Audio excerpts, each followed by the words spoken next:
देखिए आज हम लोग जो है इंग्लिश ग्रामर में पढ़ते हैं टेंस। टेंस के बारे में हम लोग जानते हैं, जिसको हम लोग काल कहते हैं।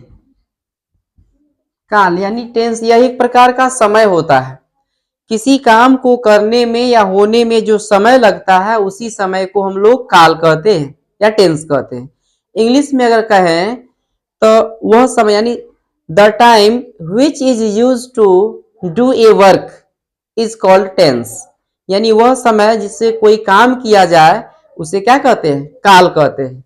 यानी किसी काम को होने में या किसी काम को करने में, किसी काम को करने में जो समय लगता है उसे काल कहते हैं, उसे काल कहते हैं। ठीक है, अगर इंग्लिश में बात करें तो इसको इंग्लिश में बोल सकते हैं the time which is used to do a work is called tense. The time which is used to do a work is called tense. देखिए एग्जाम्पल में जैसे वह जाता है, वह जाता था, या वह जाएगा। इसमें देखिए इसमें भी काम हो रहा है। वह जाता यानी वर्तमान की स्थिति है, वह जाता था यानी बीत चुका है, वह जाएगा यानी कि जाने वाला है। तो इस आधार पर इसमें भी देखिए कोई काम हो रहा है जाने का, इसमें जाने का काम हुआ था, इसमें जाने का काम होगा। तो इस काम को करने में समय लगेगा, तो इसी को क्या कहेंगे? काल कहेंगे। तो इस आधार पर टेंस को जो है तीन भागों में बांटा, यानी टेंस तीन टाइप के होते हैं। यहां लिख सकते हैं टेंस के या काल के तीन भेद होते हैं, तीन भेद होते हैं। बोल सकते हैं देयर आर थ्री टाइप्स या three kinds of tense. There are three types of tense. Tense के तीन भेद होते हैं, टेंस के तीन भेद होते हैं। फर्स्ट है प्रेजेंट टेंस, जिसको हिंदी में हम लोग कहते हैं वर्तमान काल। दूसरा है पास्ट टेंस, पास्ट टेंस भूतकाल। और तीसरा है फ्यूचर टेंस, फ्यूचर टेंस भविष्य काल। यानी टेंस के तीन भेद होते हैं, present tense, past tense, future tense. Present tense में क्या होता है? वर्तमान काल, यानी कोई भी काम जो होगा इसमें वर्तमान की स्थिति में हो रहा है, अभी वर्तमान में। जैसे वह पढ़ता है, वह पढ़ रहा है, वह पढ़ चुका है, यानी पढ़ करके बैठा हुआ है, पढ़ चुका है, या वह पढ़ रहा है। तो इस प्रकार से अब भूतकाल में क्या नहीं कि काम बीत चुका है, काम जो है वह हो चुका है, समय बीत चुका है। जैसे वह पटना गया, यानी वह जा चुका है। वह पढ़ रहा था, यानी हम लौटे आए देखे तो वह पढ़ रहा था, यानी कि वह भी समय बीत चुका है। वह जा चुकेगा, यानी कि आप वहां जाइएगा तब तक वह जा चुके, यानी कि काम हो चुका है आपके जाने से पहले। इसी में देखेंगे जैसे डॉक्टर के आने के पहले रोगी मर चुका था, यानी कि आप पहुंचे तब तक रोगी मर चुका है, यानी कि आपके आने से पहले वहां, उससे पहले वहां काम क्या है? हो चुका है। तो ये सब सेंटेंस आपको जो है भूतकाल में होंगे, यानी पास्ट टेंस में। भविष्य काल यानी फ्यूचर टेंस में जो भी काम होगा वो आने वाले समय में होगा। जैसे मैं कल दिल्ली जाऊंगा, ठीक है, तो ये आने वाला समय है, ठीक है, भविष्य की बातें हैं। उसके बाद हो सकता है कल प्रधानमंत्री बिहार आएंगे, ये भी मतलब जो है क्या है? आने वाला समय यानी कि फ्यूचर की बात है, तो ये सब भविष्य काल हो गया। अभी जो present tense, past tense, future tense है, तो टेंस तीन प्रकार के, present tense, past tense, future tense, यानी टेंस के तीन भेद। अब प्रत्येक टेंस के चार चार उपभेद है, प्रेजेंट टेंस के भी, पास्ट टेंस के भी और फ्यूचर टेंस के भी। प्रत्येक टेंस के चार चार उपभेद भी होते हैं। ठीक है, अब आगे देखते हैं हम लोग। अब देखिए प्रत्येक टेंस के क्या है, चार चार उपभेद होते हैं। जैसे प्रत्येक टेंस के चार चार उपभेद होते हैं। प्रत्येक टेंस के चार चार उपभेद होते हैं। अब जैसे हम बात कर लेते हैं प्रेजेंट का ही, किसका, प्रेजेंट का ही। प्रेजेंट प्रेजेंट टेंस है, इसके उपभेद के बारे में हम बात कर लेते हैं। तो प्रेजेंट टेंस में देखिए रोमन में हम 1 2 चलेंगे। तो प्रेजेंट टेंस जो है पहला उपभेद है वह simple present tense. Simple present tense, या और मतलब या सिंपल प्रेजेंट टेंस या present indefinite tense. Present indefinite, present indefinite tense, ये हो गया सिंपल प्रेजेंट टेंस या प्रेजेंट इंडेफिनिट टेंस। उसके बाद दूसरा है प्रेजेंट कंटिन्यूअस टेंस, या इसी का नाम प्रेजेंट कंटिन्यूअस टेंस या present imperfect, present imperfect tense, या इसी का नाम है प्रेजेंट प्रोग्रेसिव टेंस। ठीक है, उसके बाद तीसरा है present perfect tense, present perfect tense, और चौथा है present perfect continuous tense. Present perfect continuous tense, देखिए तो ये तो हो गया प्रेजेंट का। तो प्रेजेंट का अगर हम टोटल उसका मतलब उपभेद का अगर हम नाम याद कर लेते हैं, तो इससे पास्ट का भी, इससे फ्यूचर का भी, तीनों को हम, दोनों को हम लिख सकते हैं। जैसे क्या करना है, जहां जहां पे प्रेजेंट है वहां पे हम पास्ट ऐड कर देंगे तो पास्ट का होता चला जाएगा। जहां जहां पे प्रेजेंट है फिर वहां पर हम फ्यूचर का डाल देंगे तो वो फ्यूचर का हो जाएगा। यानी सिंपल प्रेजेंट टेंस है, इसी के जगह प्रेजेंट हटा के यहाँ पे हम पास्ट डाल देंगे तो ये हो जाएगा simple past tense. Present indefinite tense है, इसी के जगह पे हम प्रेजेंट हटा के पास्ट डाल दे तो ये हो जाएगा पास्ट इंडेफिनिट टेंस। फिर यहाँ पे प्रेजेंट कंटिन्यूअस टेंस, तो प्रेजेंट हटा के, यानी जहां जहां प्रेजेंट है एगो को आप अच्छी तरह से याद कर लीजिए। उसके बाद उसी की जगह पे, प्रेजेंट के जगह पे पास्ट ऐड कर देंगे तो पास्ट का उपभेद हो जाएगा।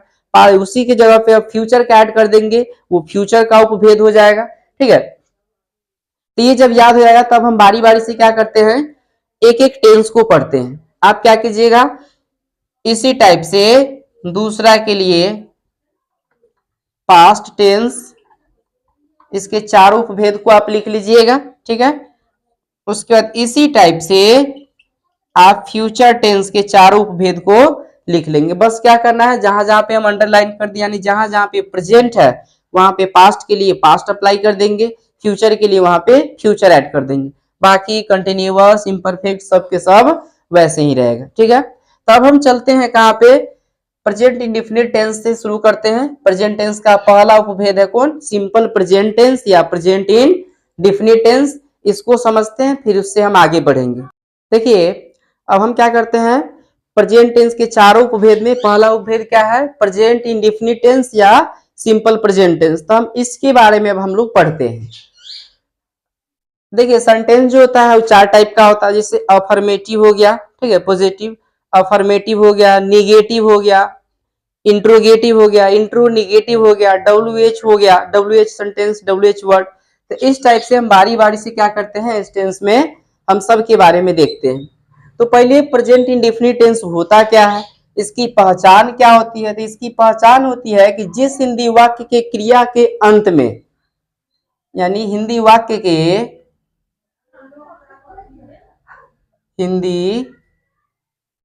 के क्रिया के अंत में क्या रहेगा, ता है, ठीक है, ती है, ते हो, ता है, ती है, ते हो, उसके बाद ता हूं, ती हूं, इस सब में से कोई अगर रहे, ता है, ती है, ते हो, या ता हूं, ती हूं इत्यादि रहे, तो वह समझेंगे कि वह जो सेंटेंस है वह प्रेजेंट इंडेफिनिट टेंस का है। लास्ट में क्या होना चाहिए, ता है, ती है, ते हो, ता हूं या ती हूं। जैसे मैं खाता हूं, लड़की लोग कहेगी वह खाती है, कहेंगे तुम जाते हो लास्ट में रहेगा, ते हो, तुम जाते हो। उसके बाद मैं खाता हूं, ठीक है, उसके बाद लड़की लोग कहेंगे मैं खाती हूं। तो इस टाइप से सेंटेंस अगर रहे लास्ट में, तो हम समझेंगे कि वह जो सेंटेंस है वह प्रेजेंट इन डिफिनिट टेंस का है। अब इसका स्ट्रक्चर क्या है, सो देखिए।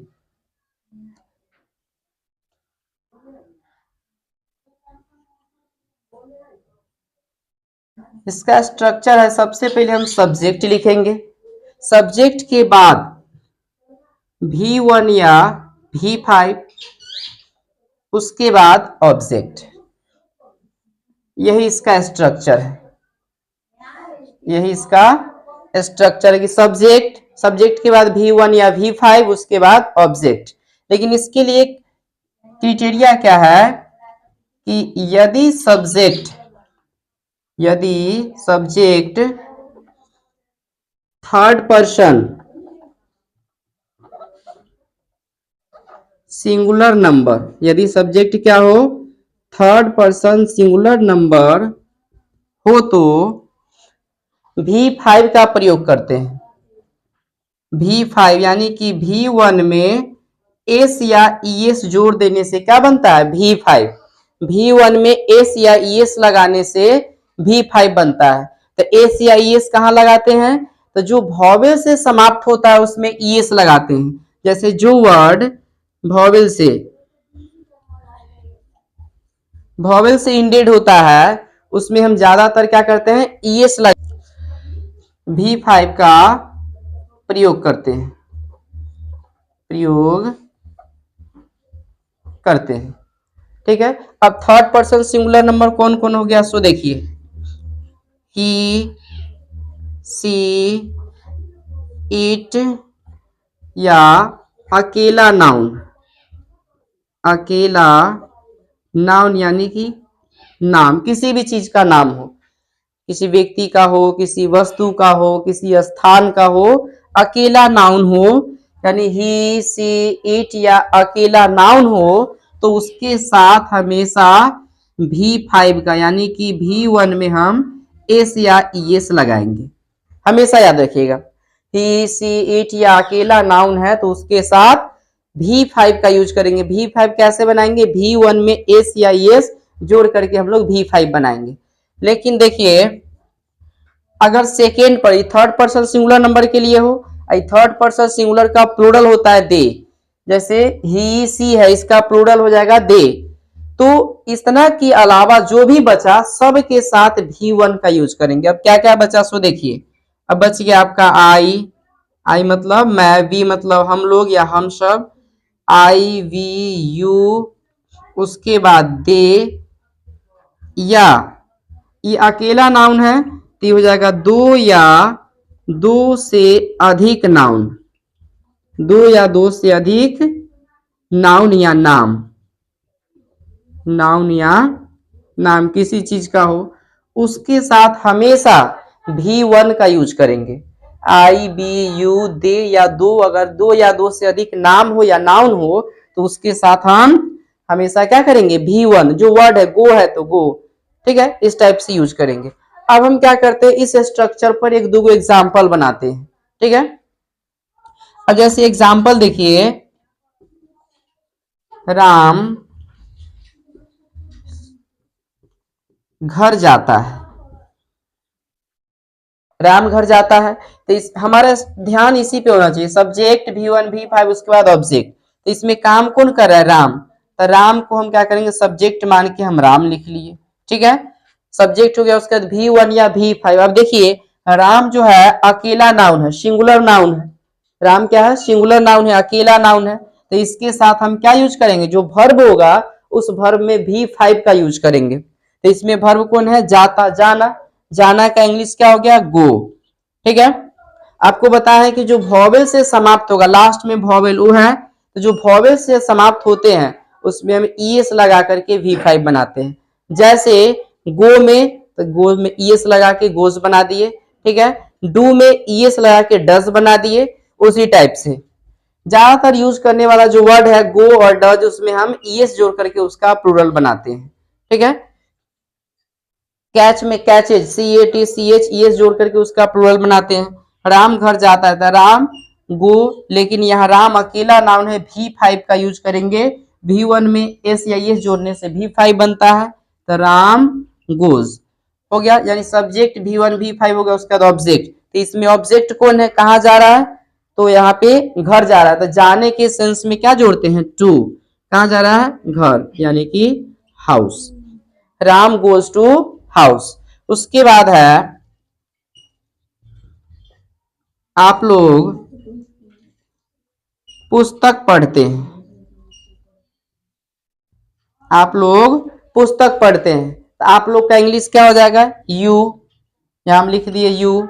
अब बताइए यू हो गया, यानी IBU इसके साथ, यानी यह first third person singular number में नहीं है, तो जो नहीं है उसको हम छोड़ देंगे। तो अब इसमें आएंगे यू, तो यू के साथ तो V1 लगता है हमेशा, तो V1 इजी है, जो वर्ड है वही उसका V1 है।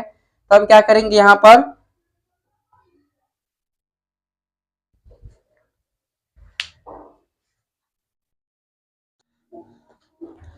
तो देखिए यहाँ आप लोग है, तो आप लोग के लिए क्या यूज करेंगे, यू, ठीक है। उसके बाद सब्जेक्ट हो गया यू, यू के बाद V1 या V5 यूज करेंगे, ठीक है। तो V1 तो इसमें कभी पढ़ने का काम हो रहा है, पढ़ना का इंग्लिश रीड, रीड ऑलरेडी क्या है, V1 है, तो यू रीड। उसके बाद देखिए क्या पढ़ रहा है, पुस्तक, तो पुस्तक के लिए क्या लगाएंगे, ए बुक, ए बुक, यानी कि सब्जेक्ट हो गया V1 या V5 में काम किसका हो गया, जिसमें ताते ती लगल रहेगा वही वर्ड हमारा वर्ब होगा, ठीक है। तो इसमें ता लगल है पढ़ना में, यानी पढ़ना मेरा वर्ब हो गया, पढ़ना का इंग्लिश रीड हो गया। उसके बाद ऑब्जेक्ट क्या पढ़ रहा है, तो पुस्तक, तो पुस्तक के लिए ए बुक लगाएंगे, एक बार में एक ही पुस्तक को पढ़ा जा सकता है, उसके बाद ही दूसरा फिर पढ़ सकते हैं। फिर उसी टाइप से देखिएगा, राम और मदन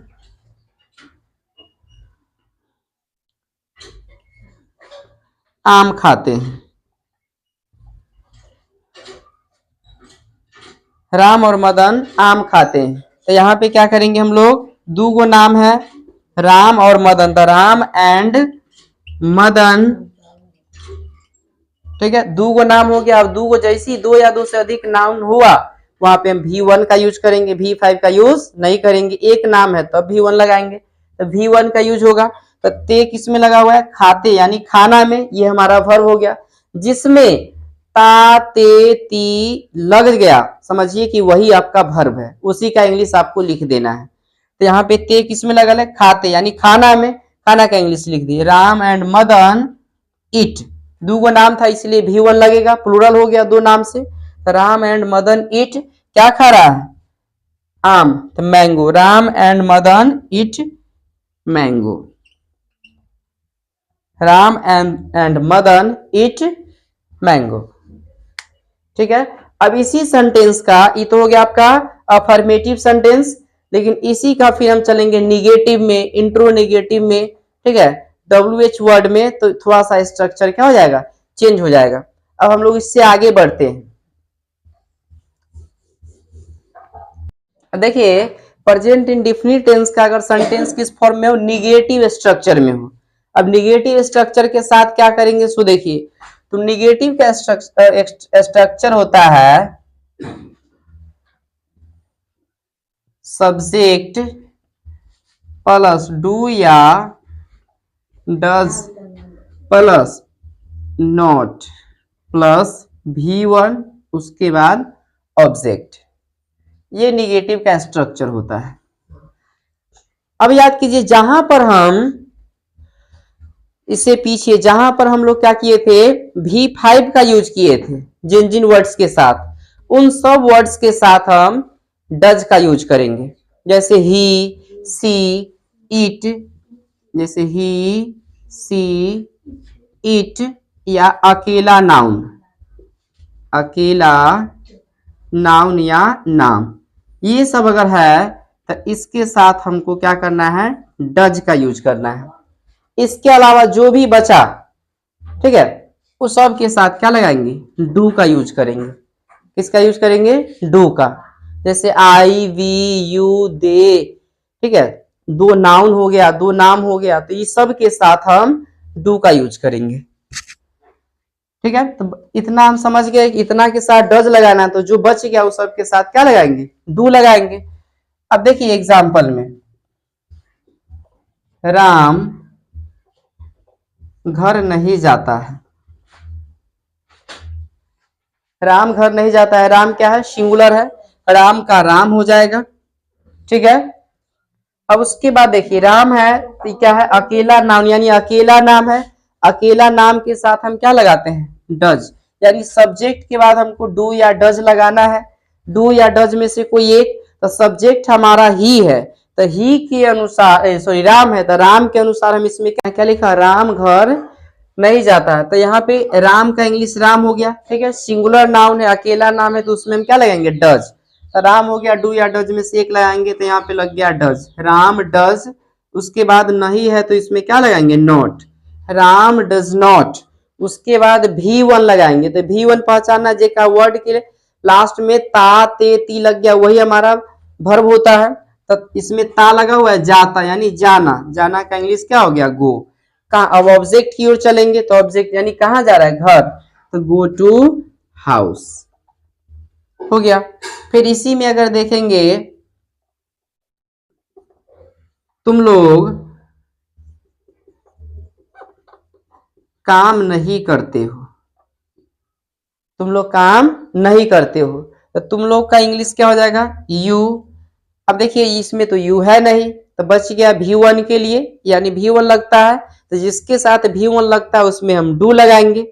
तो यहाँ पे यू हो गया सब्जेक्ट, डू या डज में से एक होते क्या लगेगा, डू, तो यू डू। उसके बाद 3 नंबर पे नहीं है तो क्या लगाएंगे, नॉट, यू डू नॉट। उसके बाद V1, तो इसमें हम बताए हैं V1 जिसमें ताते ती लग गया वो V1, तो करते क्या करते, काम करना, काम करना का क्या होता है, work, work, you do not work, तुम लोग काम नहीं करते हो, यू डू नॉट वर्क, इसमें ऑब्जेक्ट नहीं है। तो इस प्रकार से निगेटिव का बनाएंगे। और भी बड़ा वाक्य होगा तो इसमें और बड़ा वाक्य, जैसे इसी में रहता, तुम लोग इस काम को नहीं करते हो, तुम लोग इस काम को नहीं करते हो, तो इसी में हो जाता है you do not do this work, you do not do this work. ठीक है, अब तीसरा देखिए, इंट्रोगेटिव, इंट्रोगेटिव, और उसी में क्या हो, निगेटिव, इंट्रोनेगेटिव कहिए, इंट्रोगेटिव या इंट्रोनेगेटिव एक ही साथ दोनों समझ लेते हैं। इंट्रोनेगेटिव सेंटेंस,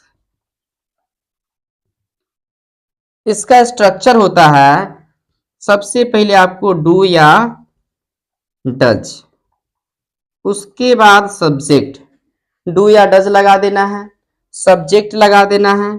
अगर सेंटेंस में नॉट नहीं है तो नॉट लगाना है, अगर नहीं है तो ये जो ब्रैकेट में दिए इसका मतलब हो गया जरूरत के अनुसार। अगर लगना होगा उसमें है क्वेश्चन में तो लगाना है, नहीं तो इसको छोड़ के आगे वाले पे चला जाना है। तो डू या does plus subject plus not plus V1, उसके बाद ऑब्जेक्ट, और लास्ट में क्वेश्चन मार्क्स। ये हो गया इसका किसका, इंट्रोनेगेटिव या इंट्रोगेटिव सेंटेंस का स्ट्रक्चर। अब इस पे एग्जाम्पल देखिए, एग्जाम्पल हो गया, क्या तुम हंसते हो? क्या तुम हंसते हो? तो यहाँ देखिए तुम है तो तुम के हिसाब से यू, अब यू के साथ बताइए डज लगता है कि डू लगता है? तो यू के साथ डू लगता है, तो हम क्या करेंगे, डू या डज में से पहले सब्जेक्ट के अनुसार हम चुनेंगे, तो यहाँ पे हम डू लगा दिए, डू हो गया। उसके बाद सब्जेक्ट, तो सब्जेक्ट कौन था, तुम ही के हिसाब से तो हम यहाँ पे डू लगाए हैं, तो डू। उसके बाद क्या हो गया, यू, डू यू। उसके बाद क्या, इस सेंटेंस में नहीं है, कहीं पे नहीं है, इसमें नहीं का उच्चारण नहीं किया गया, यानी कि नॉट इसमें नहीं लगेगा, तो कोई बात नहीं, नॉट छोड़ करके आगे बढ़ेंगे। आगे क्या है, V1, इसमें V1 वर्ब कौन है, जिसमें ताते ती लगा रहता, हंसते, हंसना का इंग्लिश क्या होगा, लाफ, ठीक है। उसके बाद ऑब्जेक्ट है क्या, इसमें नहीं है ऑब्जेक्ट, यानी कि यहीं पे खत्म हो जाएगा, बस लास्ट में क्वेश्चन मार्क्स दे देना है, ठीक है। दूसरा एग्जाम्पल देखिए, दूसरा है हम लोग, सॉरी, क्या हम लोग, क्या हम लोग विद्यालय नहीं जाते हैं? क्या हम लोग विद्यालय नहीं जाते हैं? तो इसके लिए क्या करेंगे, बस क्या हम लोग विद्यालय नहीं जाते हैं, तो इसमें हम लोग का इंग्लिश क्या होगा, वी, बी के साथ डू या डज क्या लगेगा, डू लगेगा, तो हम डू लगा लिए, डू। उसका सब्जेक्ट हम ही लोग है, हम लोग का वी है, तो सब्जेक्ट को हम क्या लिख लिए, वी, यानी डू या डज भी हो गया, सब्जेक्ट भी हो गया। उसके बाद नॉट लगाना है, तो क्या इस सेंटेंस में नहीं है, तो हम 3 नंबर पे क्या लगाएंगे, नॉट लगा दिए, नॉट हो गया। उसके बाद V1, तो इसमें वर्ब कौन है, जाते यानी जाना, तो जाना का इंग्लिश गो, जाने के सेंस में क्या लगाते हैं, टू। उसके बाद ऑब्जेक्ट, तो ऑब्जेक्ट कौन है, कहाँ जा रहे हैं हम लोग, विद्यालय, तो विद्यालय का इंग्लिश स्कूल, ठीक है। सब खत्म हो गया, लास्ट में बच गया क्वेश्चन मार्क्स, लास्ट में यहाँ क्या डाल देंगे, क्वेश्चन मार्क्स। तो इस टाइप से हम क्या कर सकते हैं, इसके इंट्रोगेटिव या इंट्रोनेगेटिव सेंटेंस का भी हम क्या कर सकते हैं, ट्रांसलेशन बना सकते हैं इस टेंस के, ठीक है। अब लास्ट आपको बच गया डी नंबर, WH वर्ड। तो WH वर्ड में पहले हम लोगों को WH वर्ड को जानना होगा कि कौन कौन से WH वर्ड है, किसका क्या मीनिंग होता है, तभी जाकर के हम क्या करेंगे, प्रत्येक टेंस में इसकी जरूरत होगी। तो पहले हम लोग WH वर्ड को जान लेते हैं, ठीक है। सब जो है क्या है, WH वर्ड है, कौन कौन है, वाट, वाट मतलब क्या, हु मतलब कौन, वाई मतलब क्यों, वेन मतलब कब, वेयर मतलब कहाँ, हु मतलब किसको, हुज मतलब किसका, हाउ मतलब कैसे, ये सब के सब आपको WH वर्ड है। यानी कि यह सब जो वर्ड है वह प्रश्न सूचक है, यानी आपसे प्रश्न पूछता है यह, जिसका जवाब आप हाँ या नो में नहीं दे सकते हैं, यानी उसका जवाब आपके पास, जैसे आपसे पूछा कि तुम क्या खाते हो, तो उसमें बताना होगा कि खाने का मतलब जो है, तो उस प्रकार का प्रश्न यह पूछने का काम करता है, जिसे WH वर्ड कहा जाता है। इससे हम सेंटेंस जो बनाएंगे WH सेंटेंस, वह देखिए अब प्रेजेंट इंडेफिनिट टेंस में चौथा जो होगा WH word sentence, WH word या WH वर्ड फैमिली, इस पे आधारित जो सेंटेंस होगा उसके लिए स्ट्रक्चर देखिए, बस क्या था, इंट्रोनेगेटिव था ना, इंट्रोगेटिव, वही स्ट्रक्चर सेम रखना है, बस शुरुआत में क्या करना, WH वर्ड ऐड कर देना है। तो इसमें क्या होगा, WH वर्ड प्लस डू या डज, डू या डज प्लस सब्जेक्ट, जरूरत के अनुसार नॉट, यानी क्वेश्चन में नहीं है तो नॉट यहाँ पे लग जाएगा। उसके बाद V1, उसके बाद ऑब्जेक्ट, और लास्ट में क्वेश्चन मार्क्स डाल देना है। इसी स्ट्रक्चर को हमको ध्यान में रखना है। एग्जाम्पल से देखिए, जैसे आप क्यों खेलते हैं,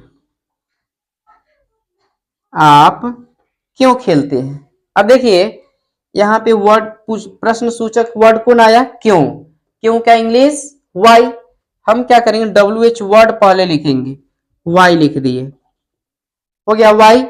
अब उसके बाद डू या डज लगाना है, तो डू या डज लगाने के लिए हम सब्जेक्ट से डिसाइड करेंगे। आप है, आपका इंग्लिश क्या होगा, यू, यू के साथ क्या लगता है, डू या डज, तो यू के साथ डू लगता है, तो हम वाई के बाद यहाँ क्या लगा लिए, डू। ठीक है, डू हो गया। उसके बाद क्या है, सब्जेक्ट, तो सब्जेक्ट तो हम देखे थे आप, क्योंकि आपके हिसाब से हम डू लगाए थे, तो WH वर्ड हो गया, डू या डज में से हो गया होगा सब्जेक्ट। सब्जेक्ट है कौन, आप, आपका इंग्लिश यू, यहाँ पे हम यू लिख दिए। ठीक है, अब देखिए इस क्वेश्चन में थोड़ा सा गैप है। अब इस क्वेश्चन में देखिए कहीं पे नहीं है, नहीं है तो हम नॉट नहीं लगाएंगे, आगे बढ़ेंगे। आगे क्या है, V1, तो V1 जानते ही है, जिसमें ताते ती लगा वो V1। तो खेलते, खेलना क्या, इंग्लिश प्ले। ठीक है, लेकिन क्या खेल रहे हैं इस सब के बारे में कुछ ऑब्जेक्ट है, नहीं है, लास्ट में क्वेश्चन मार्क्स डाल देंगे। हो गया ये। दूसरा देखिए, राम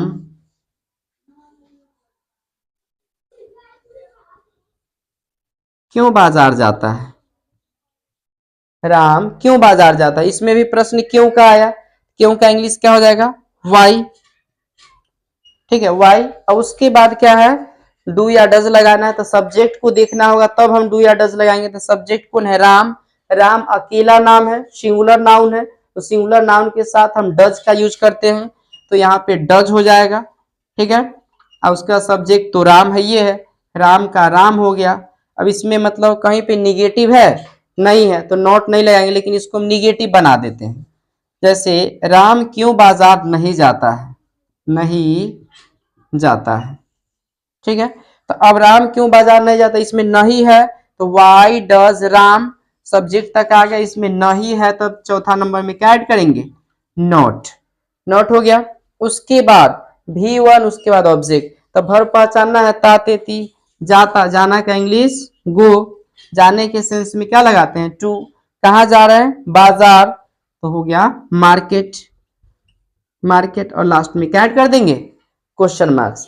तो इस टाइप से आप सिंपल प्रेजेंट टेंस का या प्रेजेंट इंडेफिनिट टेंस का आप किसी प्रकार का बड़ा से बड़ा भी ट्रांसलेशन हो तो आप इस स्ट्रक्चर पर बना सकते हैं। आशा करते हैं कि हमारा यह वीडियो आप लोगों को अच्छा लगा हो, इसलिए आप लोग हमारे इस चैनल को, साइंस मार्गदर्शन को लाइक करें, शेयर करें और कमेंट करें। धन्यवाद।